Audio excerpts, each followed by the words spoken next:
Friends, we have learned that how we can plot whole numbers on number line. We have also learned that how we can plot integers on number line. Now it is a turn of fractions.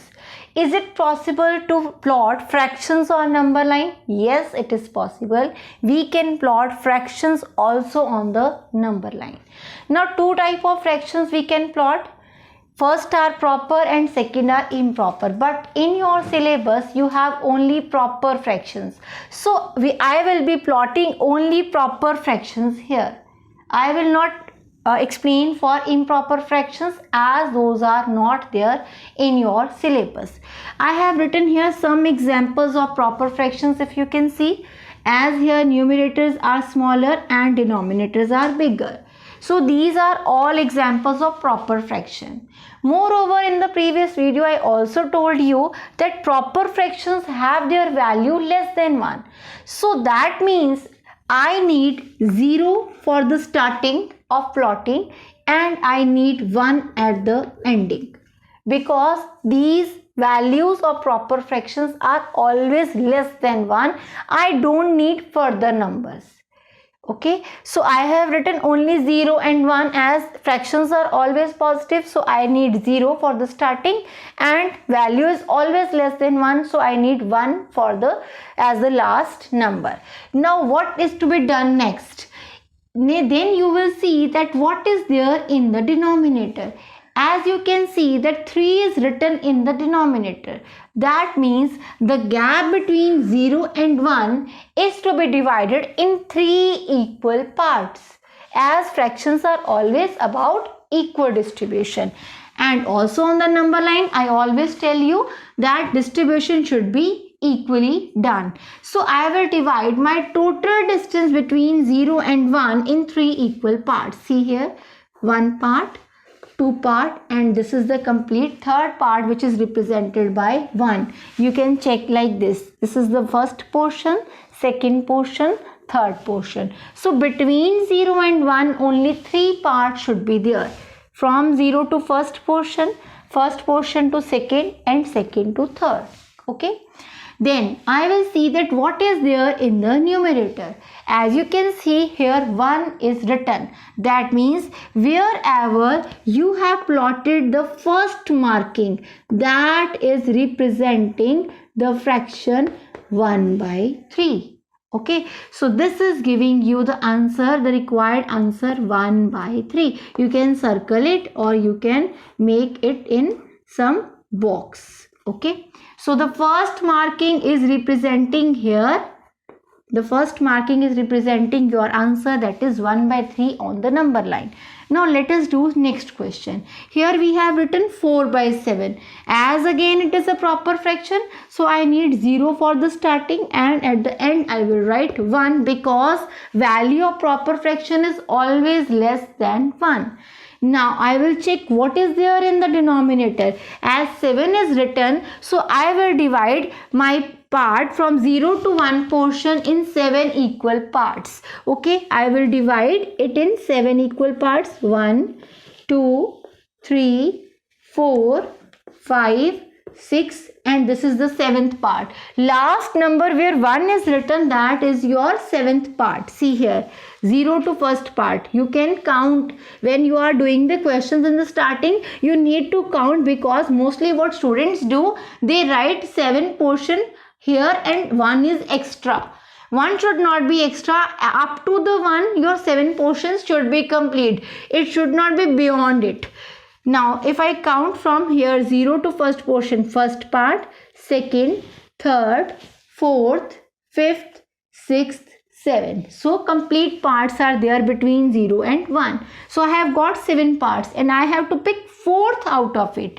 0 is your starting point only. So I will start with the first one here after 0. This is your first portion.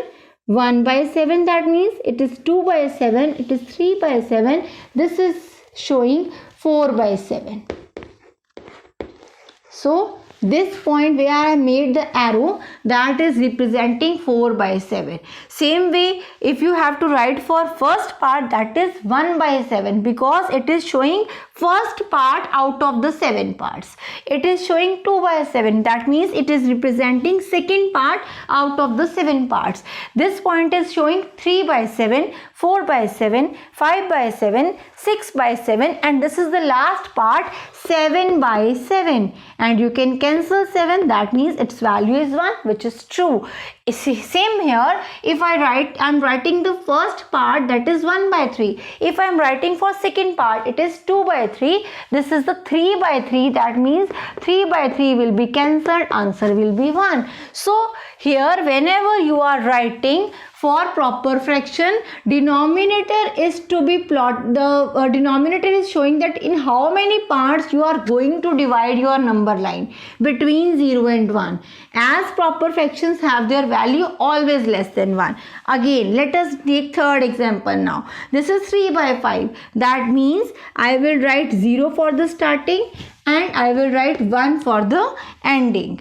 And I will be dividing my whole portion between 0 and 1 between 5 equal parts. Let us divide first part, second part, third part, fourth part, and this is your fifth part. Let us check once. Are there 5 parts or more than that or less than that? If there is some problem, you will come to know. Please check that once before doing your question. If you see from 0 to first marking, it is first portion, second portion, third portion, fourth portion and fifth portion. Okay, and now I have to see what is there in the numerator, as 3 is written here. So I will mark the third point after 0. It is the first part, second part, third part. So here is the location of 3 by 5 where I have made the arrow. Okay, so if I am asked that what point is here, it is 1 by 5. What point is here? What fraction is shown by the second marking? It is 2 by 5. It is 3 by 5. It is 4 by 5. It is 5 by 5, and 5 by 5 will be cancelled. That means 1 is the answer for this. Okay, sometime you are asked that mark the fraction 5 by 5. That means it is 1. It is representing 1 because 5 parts you have to make and fifth one you have to mark. Here 5 parts are made and fifth part I have to mark. That means the portion, the part which is shown by this, the fraction which is shown by this is 5 by 5 here. Or you can cancel it and check that it is actually 1. Okay, sometime question is 0 by 5 suppose. Then also there are some questions in try these that mark point 0 by 5. What you will do? You will take 0, you will take 1. You will divide the whole portion in 5 equal parts. After that you will mark where 0 is written. That means this point is showing 0 by 5. There are some questions like this and there are also some questions like this. If there is written 3 by 3, that means 3 points you are going to mark in between 0 and 1 like this.